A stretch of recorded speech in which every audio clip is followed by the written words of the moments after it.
नमस्ते मेरे प्रिय भाइयों और बहनों, आप सबका स्वागत है प्रभु दर्शन चैनल में। सर्वप्रथम मैं आप सभी लोगों को गुरु पूर्णिमा की हार्दिक शुभकामनाएं देना चाहती हूँ।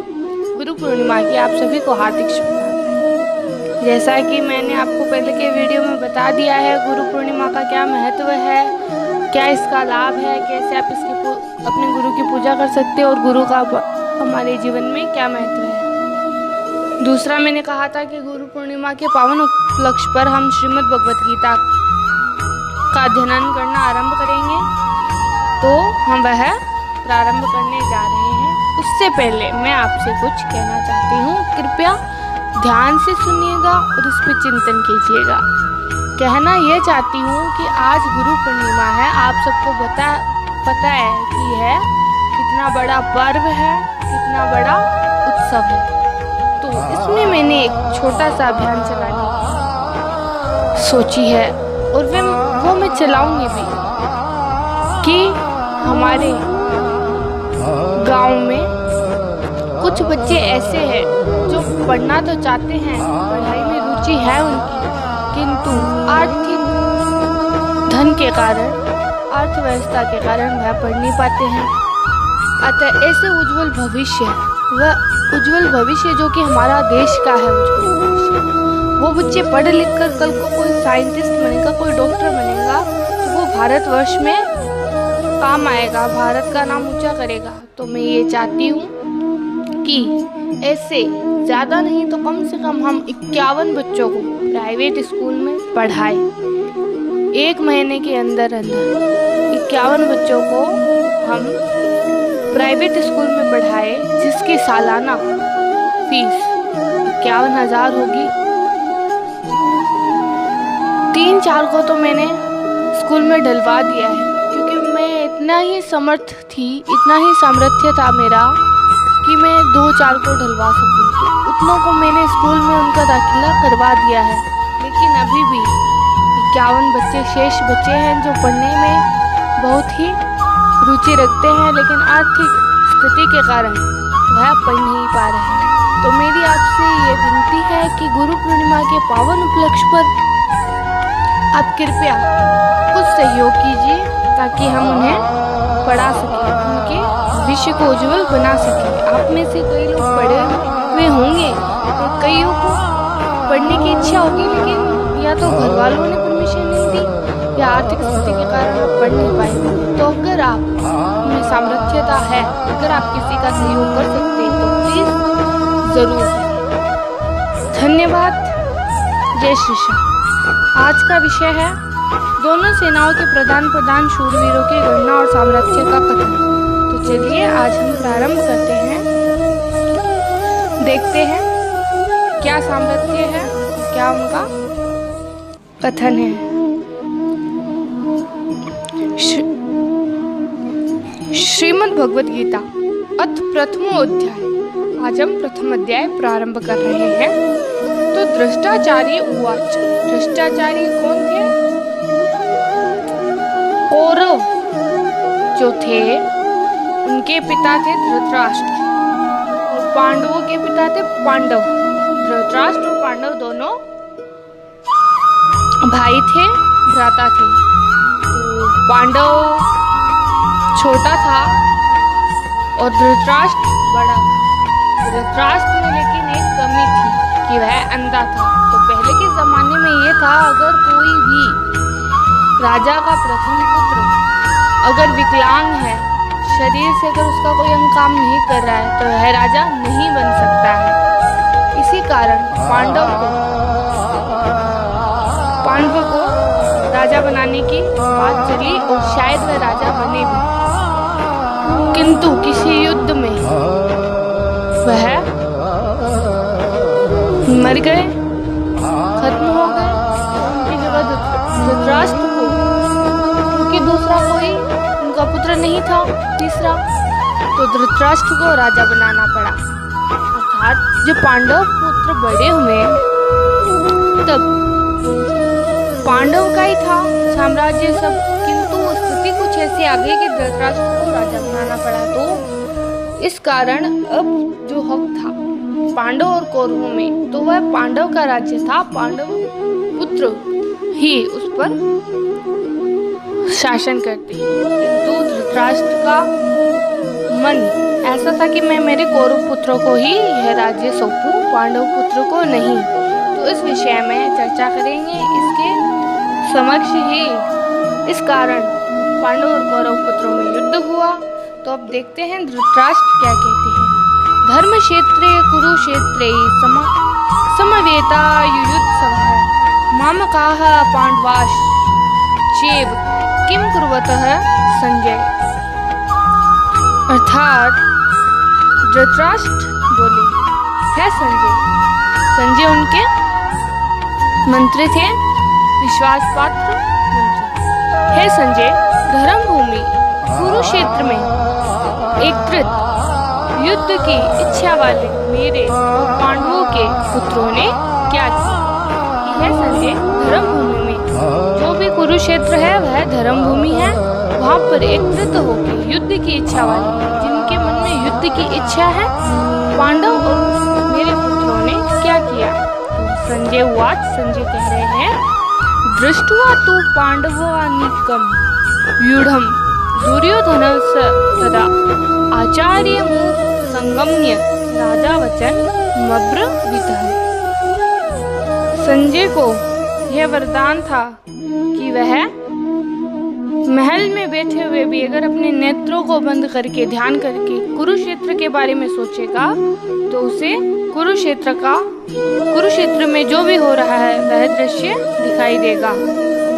अर्थात अब संजय अपने नेत्रों से ध्यान लगा के धृतराष्ट्र को बता रहे हैं कि युद्ध भूमि में क्या हो रहा है, कुरुक्षेत्र में क्या हो रहा है।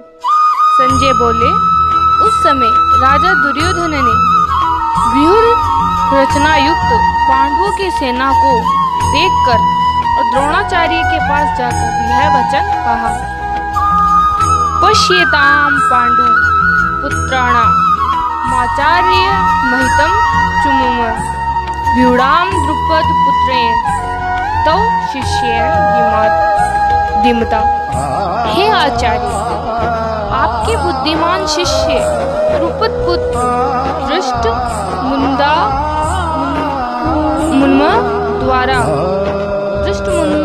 धृष्टद्युम्न द्वारा व्यूहकार खड़ी की हुई पांडु पुत्रों की इस भारी सेना को देखिए। इस सेना में बड़े बड़े धनुषों वाले तथा युद्ध में भीम और अर्जुन के समान शूरवीर सात्यकी और विराट तथा महारथी राजा द्रुपद, दृष्टकेतु और चेकितान तथा बलवान काशीराज पुरीजित, कुंती भोज और मनुष्यों में श्रेष्ठ शैव्य पराक्रमी युद्धामन्यु तथा बलवान उत्मोजा सुभद्रा पुत्र अभिमन्यु एवं द्रौपदी के 5 पुत्र, ये सभी महारथी हैं। तो पांडवों की जो सेना है व्यूहाकार, तो उसमें कौन कौन से शूरवीर हैं? द्रुपद, दृष्टकेतु, चेकितान, बलवान काशीराज, पुरजित, कुंती भोज, मनुष्य में श्रेष्ठ शैव्य पराक्रमी युद्धामन्यु, जो युद्ध में पराक्रमी है, मन्यु है, सक्षम है, युद्धामन्यु तथा बलवान उत्तम मौजा, सुभद्रा पुत्र, बलवान और उत्तम पुरुषों में उत्तम सुभद्रा पुत्र अभिमन्यु एवं द्रौपदी के 5 पुत्र, यह सभी महारथी हैं। ये सभी महारथी अस्माकं तो विशिष्टा ये तान निभो द्विजोतम नायका मम सैन्यस्य संज्ञार्थम तान ब्रवीमि ते। हे ब्राह्मण श्रेष्ठ, अपने पक्ष में भी जो प्रधान है उनको आप समझ लीजिए। आपकी जानकारी के लिए मेरी सेना के जो जो सेनापति हैं उनको बतलाता हूँ। अब हम कौरवों की सेना का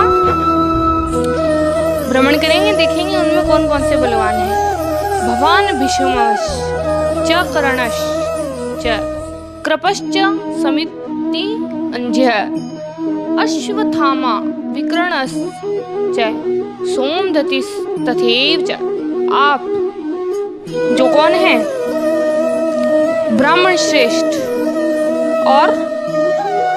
श्रेष्ठ हैं द्रोणाचार्य, पितामह भीष्म तथा कर्ण और संग्राम विजय ही सुने, संग्राम करके भी विजय प्राप्त की कृपाचार्य तथा वैसे ही अश्वत्थामा, कृपाचार्य के समान ही वैसे ही अश्वत्थामा, विकर्ण और सोमदत्त का पुत्र भूरिश्रवा, ये सभी लोग कौरव की सेना में शामिल है। अन्य च बहवः शूरा मदर्थे तयक्त जीविता है, नाना शस्त्र प्रहरणा सर्वे युद्ध विशारदा है। और भी मेरे लिए जीवन की आशा त्याग देने वाले बहुत से शूरवीर अनेक प्रकार के शस्त्र शास्त्रों से सुसज्जित और सब के सब युद्ध में चतुर।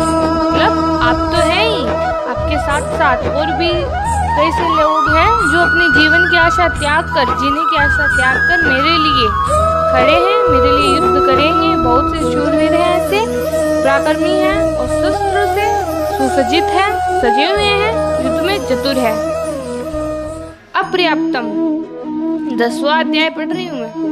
अपर्याप्तम तत्स्माकं बलम भीष्माभिरक्षितम पर्याप्तम तिविदत् मेतेषां बलभीमाभिरक्षितम। भीष्म पितामह द्वारा रक्षित हमारी वह सेना सब प्रकार से अजय है और भीम द्वारा रक्षित इन लोगों की यह सेना जीतने में सुगम है। मतलब भीष्म पिता के द्वारा हमारी सेना रक्षित है, हमारी सेना की रक्षा होगी। वह सेना सब प्रकार से अजय है, इट्स मीन जीतेगी, अजय है।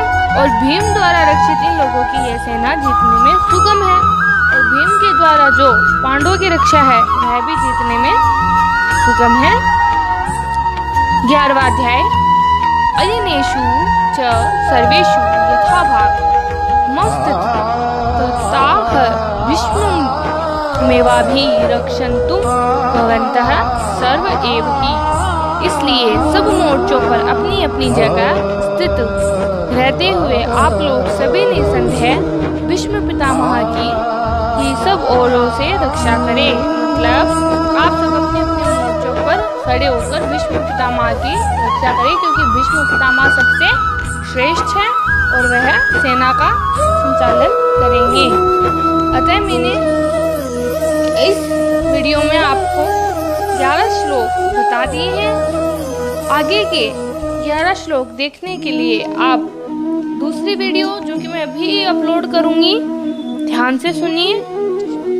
धन्यवाद। जैसा कि मैंने आपको उस अभियान के बारे में बताया, शिक्षा अभियान, उस पर भी ज़रा गौर डालिएगा। अगर आप किसी बच्चे को पढ़ाने में सक्षम है तो प्लीज़ अवश्य आप उस बच्चे को पढ़ाइए, क्योंकि गुरु ही जीवन का सबसे महत्वपूर्ण व्यक्ति है। और अगर आप किसी को गुरु से मिला सकते हैं, गुरु और शिष्य के बीच में जो बाधा आ रही है उसे अगर आप मिटा सकते हैं तो आप भगवान के द्वारा भेजे हुए उनके लिए फरिश्ते हैं। तो कृपया आप अपना फरिश्ते का जो काम है वह पूरा करें।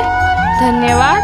जय श्री श्याम। अगली वीडियो मैं आपके लिए बहुत जल्द लेके आ रही हूँ, कृपया उसे ध्यानपूर्वक सुनें।